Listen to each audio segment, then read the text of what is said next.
શ્યામકુમારના નમસ્કાર. આજના વિડીયોમાં આપનું સ્વાગત છે. તો ચાલો દરરોજની જેમ આજે પણ મેળવીએ ઉપયોગી જાણકારી, પણ ચેનલને સબસ્ક્રાઇબ કરવાનું ભૂલતા નહીં. ડુંગળીમાં એક પ્રકારનું રસાયણ હોય છે અને તેને સુધારતી વખતે તે છૂટવાથી આ રસાયણને લીધે આંખોમાં બળતરા થાય છે.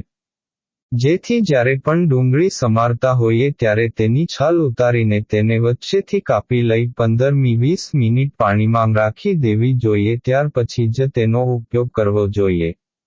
ડુંગળીથી આંખોમાં બળતરા ન થાય તે માટે તેનો ઉપયોગમાં લેતા પહેલા 15 મિનિટ ફ્રીજમાં મૂકી દેવી જોઈએ અને ત્યાર પછી જ તેનો ઉપયોગ કરવો જોઈએ, તો આંખોમાંથી પાણી નીકળતું નથી. ડુંગળી સમારતી વખતે ગ્લાસીસ પણ પહેરી શકાય છે. આ સિવાય ડુંગળીને પાણીમાં રાખીને જ સુધારવાથી આંખમાં બળતરા થતી નથી. ડુંગળીને ઝડપથી સમારવા માટે બટેટાની છાલ ઉતારવાના ચપ્પુથી સમારવાથી ઝીણી ડુંગળી સમારી શકાય છે. ડુંગળીનો રસ વાળમાં લગાવવાથી વાળ સિલ્કી બને છે અને ખરતા અટકે છે. ડુંગળીને કાપતા પહેલા તેને વિનેગરમાં બોળીને રાખી શકાય છે, જેનાથી આંખોમાં પાણી આવતું નથી.